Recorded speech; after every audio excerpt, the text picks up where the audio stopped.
Hello, especially for the Dirty Secrets channel. Mike stared at the ceiling fan, watching it spin in lazy circles above their bed. Beside him, Emily slept peacefully, her chest rising and falling with each breath. They had been together for 3 years now, and everything was fine. That was the problem, just fine. Not amazing, not terrible, just comfortably, predictably fine. He remembered when they first met at a mutual friend's birthday party. Emily had laughed at his jokes, even the bad ones. They'd talked until 3 a.m. about everything from childhood memories to conspiracy theories about the moon landing. Those first months had been electric, filled with spontaneous weekend trips and staying up late just to be together. Now they had routines. Monday was takeout night.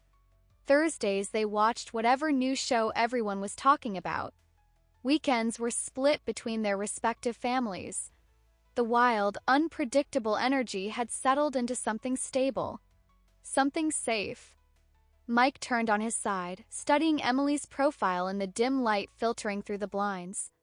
She was beautiful, kind, smart, everything anyone could want in a partner. So why did he feel this gnawing emptiness? This question of whether there should be more? He thought about bringing it up with her, but what would he say? Hey, I love you, but I'm bored? No, that wasn't it exactly. He wasn't bored with Emily. He was bored with himself, with the predictable path his life had taken. College, job, girlfriend, eventual marriage, kids, retirement. The conveyor belt of modern life. What are you thinking about? Emily's voice, thick with sleep, startled him. Nothing, Mike replied, smiling in the darkness. Just can't sleep. Work stuff. Yeah, he lied. Go back to sleep. As Emily drifted off again, Mike resolved to push these thoughts away. Every relationship had its ebbs and flows. This was just a natural valley, and soon they'd be back on a peak. He just needed to be patient. The marketing department's newest hire had wavy auburn hair and a laugh that carried across the office. Jessica Chen, transferred from the Seattle branch, sat across from Mike in the Monday morning meeting, asking insightful questions about their current campaign that made their boss nod appreciatively. "And you must be Mike," she said afterward, extending her hand. "I heard you're the one to talk to about the Davidson account." Her handshake was firm, confident. Mike noticed a small tattoo on her wrist, a paper airplane. "That's right," he replied, surprised she'd heard of him. "Though I'm not sure who's been talking me up." "I do my research," Jessica smiled. "Any chance you could show me the ropes around here?" "Maybe over lunch." That first lunch was purely professional. Jessica asked about office politics, the best places to grab coffee nearby, and which projects were priorities. The second lunch, 2 days later, drifted into more personal territory. Her love of rock climbing, his abandoned dream of writing a novel, their shared obsession with obscure indie films from the 90s. By the third lunch, Mike found himself checking his appearance in his phone camera before meeting her in the lobby. He told himself it was professional courtesy, nothing more. But when Jessica mentioned her ex-boyfriend in passing, Mike felt an unexpected surge of curiosity. Single. She was single. Back at his desk, he stared blankly at his computer screen, the half-finished presentation forgotten. What was happening? He loved Emily. They had a life together, an apartment filled with both their things, inside jokes that no one else understood, a future planned out in comfortable detail. And yet, he couldn't deny the flutter in his stomach when Jessica sent him a work-related email with a funny gif attached. Or how he found himself taking the long way to the break room to pass by her desk. "Dinner tonight?" Emily texted. "I'm thinking that new Thai place." Mike texted back immediately. "Sounds perfect. Can't wait." He meant it. He truly did. And yet, as he put his phone away, his eyes drifted toward Jessica, who was explaining something to their boss with animated gestures. Their eyes met briefly, and she gave him a small smile before returning to her conversation. Mike turned back to his computer, determined to focus on work and nothing else. If I tell Emily about these feelings, it would devastate her, Mike muttered to himself, pacing the small confines of the office bathroom. But if I don't, am I being dishonest? He'd been having variations of this conversation with himself for weeks now. Each night, he'd lie awake constructing elaborate decision trees in his mind, mapping out every possible outcome of every possible action. If he confessed to Emily about his attraction to Jessica, best case, Emily would understand, they'd work through it, and maybe it would even strengthen their relationship. Worst case, she'd leave him heartbroken and betrayed. If he pursued Jessica, best case, maybe she felt the same way and they'd have this amazing connection he'd been fantasizing about. Worst case, she'd be uncomfortable, possibly report him to HR, and he'd lose both Emily and his professional reputation. If he did nothing, well, that was the safest option, wasn't it? No one would get hurt. Things would continue as they were. He'd just have to manage these feelings internally. Hey, you okay in there? Colleague's voice broke through his rumination. Yeah, just stomachache, Mike called back, embarrassed. He washed his hands for the third time and returned to his desk. That evening, as Emily talked about her day, a difficult client, a funny interaction with her assistant, Mike nodded and responded at all the right moments while his mind continued its endless cycle of what-ifs. Mike? Are you even listening? Emily asked, waving her hand in front of his face. Sorry, just tired, he said, the excuse becoming his standard response. Later, in bed, Emily asleep beside him, he opened Instagram on his phone and found himself on Jessica's profile. Nothing inappropriate, just public photos of hiking trips, work events, and her cat. But the guilt hit him like a physical pain in his chest. He closed the app and stared at the ceiling, paralyzed by indecision. Tomorrow, he thought. Tomorrow he would make a decision.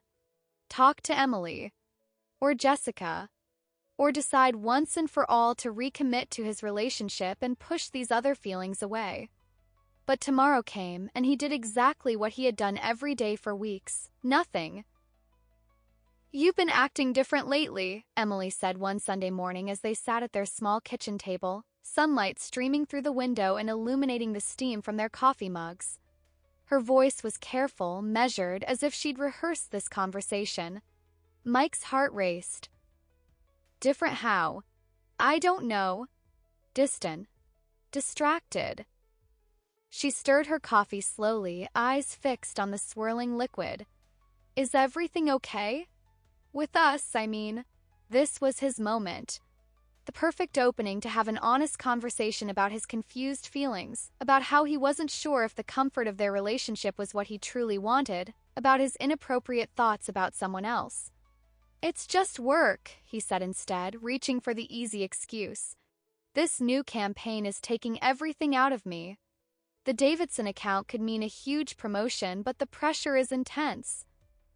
Emily's shoulders relaxed slightly. I thought maybe you were having second thoughts. About us. No, Mike said quickly. Too quickly? No, of course not. I'm just tired. It's been a rough few weeks. You can talk to me, you know, Emily said, reaching across the table to take his hand. Whatever it is, even if it's hard. The warmth of her palm against his sent a wave of guilt through him. She deserved better than his half-truths and mental absence. I know, he replied, squeezing her hand. And I love you for that. I promise it's just work stress. Emily smiled, seemingly satisfied with his answer. Well, how about we have a completely work-free day? No phones, no laptops. We could drive to that lake you like, take a picnic? That sounds perfect, Mike agreed, pushing thoughts of Jessica to the farthest corners of his mind. Today would be about Emily. Only Emily. And for a few hours, as they sat by the lake sharing sandwiches and reminiscing about their first date, it worked. Mike felt present, connected to Emily and their relationship. But on the drive home, as Emily dozed in the passenger seat, his mind drifted back to the question that had been haunting him. Was comfortable love enough? Or was he missing out on something, someone that could make him feel alive in a way he hadn't in years? Back at their apartment, Emily kissed him deeply before heading to shower. "Today was nice," she said. "I've missed us." "Me too," Mike replied, and in that moment, he meant it. But as soon as Emily disappeared into the bathroom, he checked his phone, his stomach fluttering when he saw a work email from Jessica about their presentation tomorrow. "So, you're telling me you've never seen The Princess Bride?" Jessica laughed, incredulous, as they sat in the small park across from their office building, takeout containers balanced on their laps. "Never," Mike confirmed, smiling at her reaction. "Is it that big of a cultural gap?" "Enormous," Jessica declared, taking a bite of her falafel wrap. "It's practically un-American. We need to remedy this immediately." These lunch breaks had become the highlight of Mike's workday. 3 times a week, like clockwork, they'd escape the fluorescent lights of the office for the open sky and casual conversation that flowed easily between them. "I'd need to check with Emily about our plans, but maybe—" Mike trailed off, suddenly aware of what he was suggesting. Jessica raised an eyebrow. "I wasn't inviting myself over for movie night with you and your girlfriend, Mike," she said, her tone light but with an undercurrent of something. "I was just expressing shock at your cinematic education gaps." "Right, of course," Mike said quickly, feeling heat rise to his face. "I didn't mean to imply—" "Relax," Jessica laughed, nudging his arm with her elbow. "I know what you meant." A comfortable silence fell between them as they continued eating. Mike watched a pair of squirrels chase each other up a nearby tree, acutely aware of Jessica's presence beside him, the faint scent of her perfume, the way she tucked her hair behind her ear when she was thinking. "Can I ask you something personal?" Jessica said suddenly, setting down her fork. Mike's heart rate doubled. "Sure. Are you happy? In your life, I mean. Not just at work." Question caught him off guard with its directness. No one had asked him that in years, perhaps because everyone, including Emily, assumed the answer was yes. Stable job, long-term relationship, decent apartment in a good neighborhood. All the external markers of a happy life were there. "I don't know," he admitted, surprising himself with his honesty. "Sometimes I worry that I've just been going through the motions for so long that I've forgotten what actually makes me happy." Jessica nodded slowly. "I get that. After my breakup last year, I realized I'd been planning my whole life around someone else's dreams. This transfer was my way of reclaiming my own path." "That's brave," Mike said, meaning it. "Making a big change like that." "Or terrifying," Jessica smiled. "Depends on the day you ask me." Their eyes met, and for a brief moment, Mike allowed himself to imagine a different life, one where he had met Jessica first, where they were exploring the city together, discovering each other's quirks and dreams without the weight of his existing commitments. The thought both thrilled and horrified him. "We should head back," he said, gathering their trash with unnecessary focus. "The meeting with Creative is at 2. Jessica checked her watch and nodded. As they walked back to the office, she said casually, "You know, if you ever want to talk more about the whole going through the motions thing, I'm a pretty good listener. Sometimes it helps to get an outside perspective." "Thanks," Mike replied, holding the door open for her. "I might take you up on that." But even as he said it, he knew he wouldn't. Getting closer to Jessica, sharing more of his inner thoughts and doubts, would only complicate things further. And Mike wasn't good with complications. Mike sat alone in his car in the office parking garage, engine off, staring at the concrete wall in front of him. It was nearly 8 p.m. He'd told Emily he was working late, which wasn't entirely untrue. He had stayed late, but the work had been finished an hour ago. The rest of the time had been spent in this paralyzed state of indecision. Earlier that day, Jessica had stopped by his desk, leaning close to show him something on her phone, pictures from her weekend hike. Her shoulder had brushed against his, and the contact, brief as it was, had sent electricity through him. When she'd looked up from the screen, their faces were inches apart. For one breathless moment, he thought something might happen. wanted something to happen if he was honest with himself. But then Rob from accounting had walked by, breaking the moment, and Jessica had straightened up with a small, enigmatic smile before returning to her desk. Now, alone with his thoughts, Mike faced the questions he'd been avoiding for months. What did he want? Who did he want? And most importantly, what was he going to do about it? Action 1. Break up with Emily. The thought made his stomach churn. They had built a life together. She loved him, trusted him. Ending things would cause enormous pain, not just to her but to their intertwined families and friends. And for what? The possibility that something might develop with Jessica? A woman he barely knew outside of work and lunch breaks? Action 2. Tell Jessica about his feelings. Even formulating this option in his mind felt like a betrayal of Emily. Plus, what would he even say?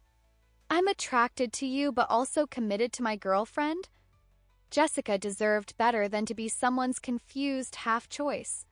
Action 3. Confess everything to Emily. His attraction to Jessica, his doubts about their relationship.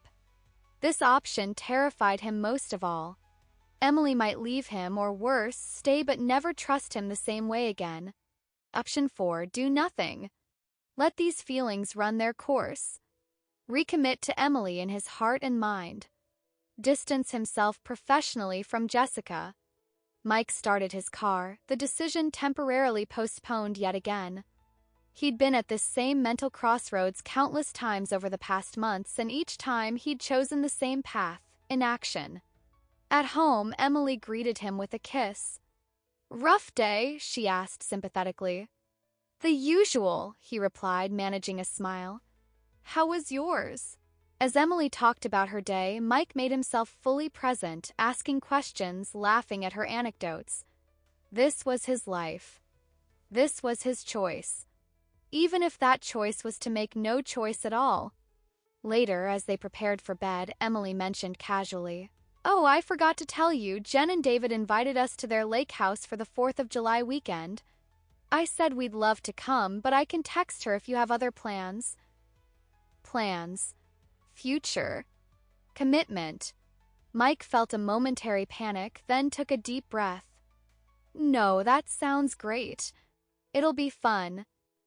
Emily smiled, kissing him goodnight before rolling over to sleep. Mike lay awake, thinking about how life kept moving forward while he remained stuck at his internal crossroads, unable to take any path. Tomorrow, he decided. Tomorrow he would make a decision once and for all. But deep down, he knew tomorrow would be just like today. And the day after that. Summer faded into fall, and still Mike waited. For a sign. For clarity. For something to force his hand one way or the other. Emily had noticed his distraction, of course. There had been more conversations. Are you sure everything's okay? More reassurances from him. Just stressed, it'll pass, and more nights where he lay awake while she slept beside him. At work, his interactions with Jessica had settled into a careful routine. Friendly but professional. Their lunch breaks continued but less frequently now, and Mike made sure they were never alone for too long.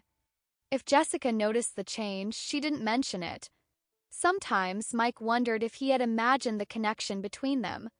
Perhaps Jessica saw him as nothing more than a work friend, and all this mental anguish was over a completely one-sided attraction.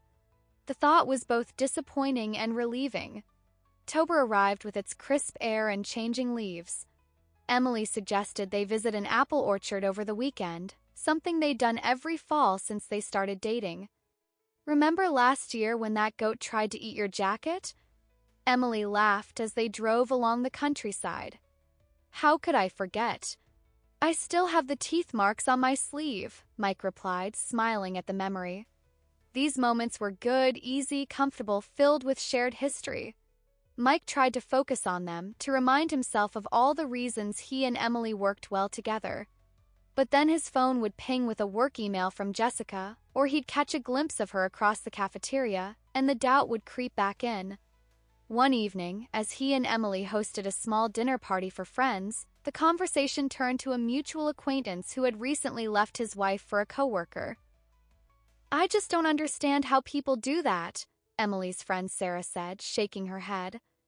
How do you throw away years of building a life together for someone you barely know? People convince themselves they're in love when really they're just bored or going through a midlife crisis, another friend added. Mike remained silent, pushing food around his plate, uncomfortably aware of Emily's eyes on him. Later, after their guests had left, Emily asked quietly, "You've been quiet all night.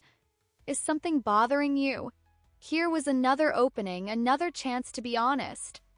But the conversation at dinner had only reinforced what Mike already knew, that acting on his feelings for Jessica would hurt people he cared about, damage his reputation, and possibly leave him with nothing but regret. "Just tired," he said, his standard response. "And I think I might be coming down with something." Emily looked at him for a long moment, as if trying to see beyond his words. Then she nodded slowly. "Get some rest. I'll clean up." As weeks passed, Mike's strategy of waiting for his feelings to change, for circumstances to resolve themselves, became less a temporary solution and more a permanent state of being. He went to work. He came home. He avoided making any definitive choices.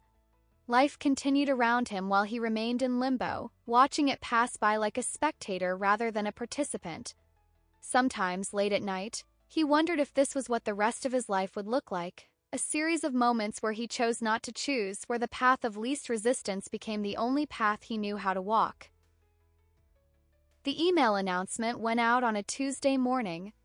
Jessica Chen had been promoted to Regional Marketing Director for the West Coast Division, effective immediately. She would be relocating to the San Francisco office within the month. Mike stared at his computer screen, reading the message 3 times before the implications fully registered. Jessica was leaving. The situation that had consumed his thoughts for months was resolving itself without him having to make a decision at all. Relief and disappointment warred within him as colleagues gathered around Jessica's desk, offering congratulations. Mike hung back, unsure what to say or how to feel. Later that afternoon, Jessica stopped by his cubicle. "Got a minute for coffee?" she asked. "I wanted to talk to you about transition plans for the Davidson account." In the cafe downstairs, away from the buzz of the office, Jessica stirred her latte thoughtfully. "It all happened pretty fast," she explained. "I interviewed last month when I was in San Francisco for that conference. Wasn't sure if I'd take it if offered, but..." She shrugged. "It's a great opportunity." "Congratulations," Mike said, meaning it despite the strange hollowness in his chest. "They're lucky to have you." Jessica smiled. "Thanks. I'll miss our lunches, though. Not many people appreciate obscure film references and heated debates about font choices." Mike laughed, relieved at how normal this felt. "I'm sure you'll find worthy lunch companions in San Francisco, probably with better taste in movies." "Doubtful," Jessica replied, her eyes meeting his briefly before looking away. "Anyway, about the Davidson account, I've prepared notes on all the client preferences, contact details, everything you'll need." They spent the next half hour discussing work matters, the conversation comfortable and professional.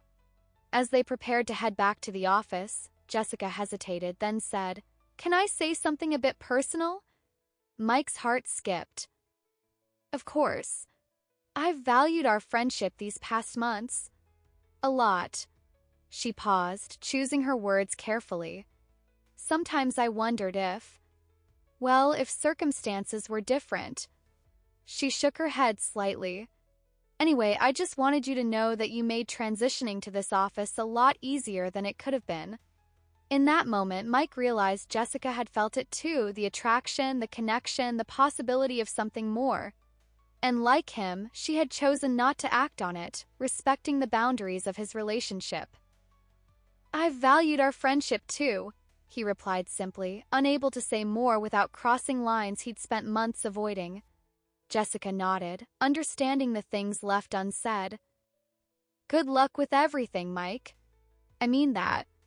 As they walked back to the office, maintaining a professional distance, Mike felt a chapter closing. Path not taken. question that would remain forever unanswered. Jessica's last day arrived with surprising quickness. There was a small office gathering with cake and awkward speeches from management.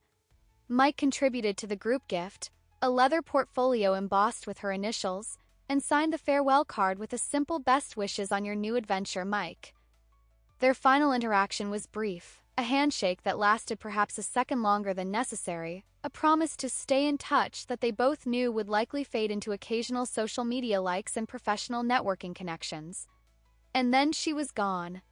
Mike returned to his desk, expecting to feel some dramatic shift in his emotional landscape.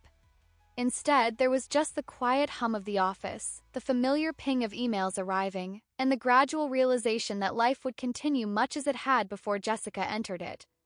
That evening, he stopped at a florist on the way home and bought Emily a bouquet of her favorite flowers, purple irises mixed with white roses. No special occasion, just because. "What's this for?" Emily asked, surprised and pleased as she arranged them in a vase. "Just because I love you," Mike said, and was relieved to find he meant it without reservation. In the weeks that followed, Jessica's absence created a strange clarity for Mike. Without her physical presence as a daily reminder of his conflicted feelings, the intensity of his attraction began to fade. Not immediately and not completely, occasionally he would find himself wondering how she was settling into San Francisco, whether she was happy there, but the urgent, consuming nature of his feelings subsided. He saw now that what had drawn him to Jessica wasn't just Jessica herself, but what she represented: novelty, possibility, the road not taken. The grass on the other side that always seems greener until you're standing on it, noticing its own patches of brown. One night, as he and Emily cooked dinner together in their small kitchen, him chopping vegetables while she stirred sauce on the stove, Mike realized with startling clarity that he was happy. Not perfectly, not without the ordinary frustrations and doubts that come with any life, but genuinely content in a way he hadn't allowed himself to recognize during those months of inner turmoil. "What are you smiling about?" Emily asked, catching his expression. "Just thinking how good we are at this," he replied, gesturing between them. "At being us." Emily looked momentarily surprised, then pleased. "We are, aren't we? Even if us means you always cut the onions too thick and I always forget to buy garlic." Mike laughed, pulling her into a brief hug before returning to his cutting board. This was love too, he thought. Not the breathless excitement of new possibility, but the comfortable knowledge of another person's quirks and habits, the shared language built over years. Jessica had been promoted to a distant memory, a brief what if in the longer story of his life. Sometimes Mike wondered if his feelings for her had been more about his own restlessness than about Jessica herself. He would never know for sure, and increasingly that seemed okay. Winter gave way to spring, and with the changing season came a sense of renewal. Mike had received his own promotion, partly due to his successful handling of the Davidson account after Jessica's departure, and Emily had started taking evening classes for a master's degree she'd always wanted to pursue. 1 year had passed since Jessica had first walked into the office with her confident handshake and paper airplane tattoo. Mike barely thought about her now, except occasionally when her name appeared in company-wide emails or when someone mentioned the San Francisco office. He'd seen on LinkedIn that she was thriving in her new role. Good for her, he thought sincerely, before closing the tab and returning to his work. What amazed him most, looking back, was how all-consuming his emotional turmoil had seemed at the time, and how quickly it had faded once the immediate trigger was removed. The human heart, he was learning, was both more fickle and more resilient than he had realized. His relationship with Emily had deepened in unexpected ways over the past year. After Jessica left, Mike had made a conscious effort to be more present, more engaged, not out of guilt but out of recognition of what he truly valued. They had traveled to Portugal for 2 weeks, something they'd talked about doing for years but had always postponed. They'd adopted a cat from the local shelter, a grumpy orange tabby that Emily adored and Mike pretended to merely tolerate, though Emily often caught him sneaking the cat treats when he thought she wasn't looking. More importantly, they had started having real conversations again about their hopes, their fears, their frustrations. Mike had never told Emily about Jessica, seeing no point in causing pain over feelings that had ultimately signified nothing. But he had been honest about his broader dissatisfaction, his fear of settling into routines that dulled the edges of life. Emily, to his surprise, had shared similar concerns. "I think everyone wonders sometimes if they're living the life they're supposed to," she had said one night as they lay in bed. "If there's some alternate version of themselves out there who made different choices and is happier for it." "And what do you think?" Mike had asked. Emily had considered the question seriously. "I think happiness isn't a fixed point. Something you cultivate like a garden. Sometimes you have to pull out the weeds of doubt, fertilize with new experiences, plant different seeds."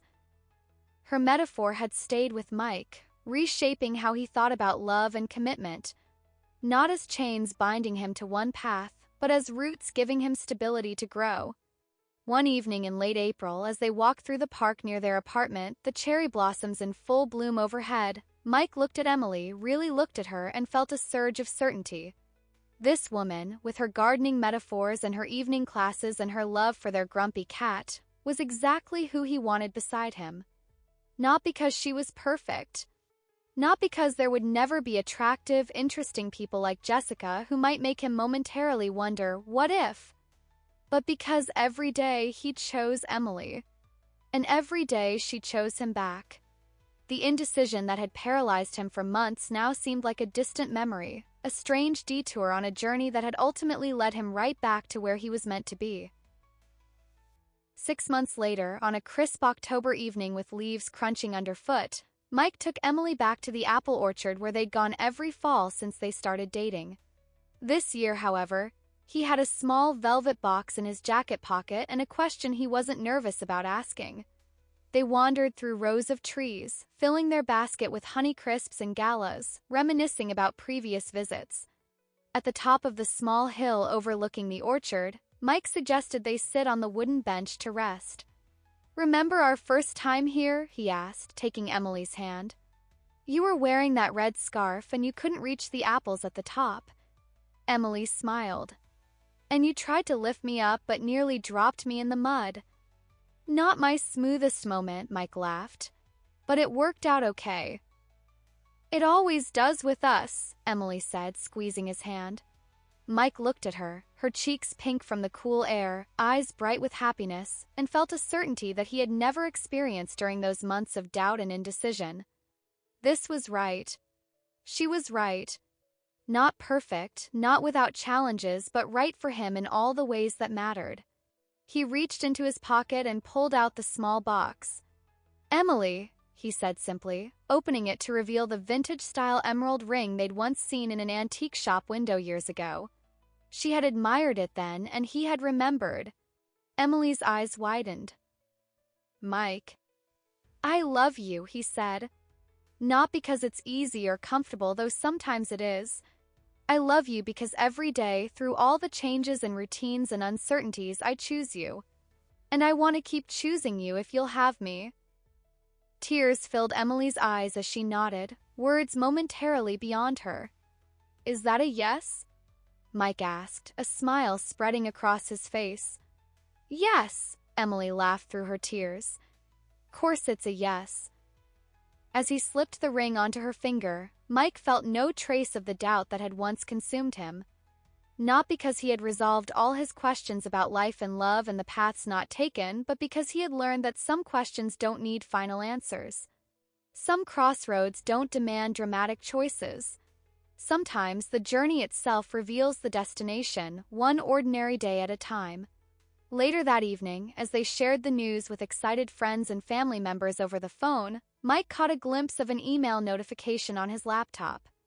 A company-wide announcement from head office. Jessica Chen had been promoted again, this time to National Marketing Director. Mike smiled briefly, genuinely happy for her success, then turned back to Emily, who was laughing at something her sister had said on the phone. This was where his story had led him, not through dramatic decisions or passionate declarations, but through the quiet accumulation of daily choices and non-choices that had somehow brought him exactly where he needed to be. The road not taken would always exist in some parallel universe of what-ifs. But this road, this life with Emily was the one he was building step by step, choice by choice. And it was, he realized with profound gratitude, exactly the one he wanted. Thank you for watching. If you liked the story, like, subscribe to the channel and share with your friends. Thank you.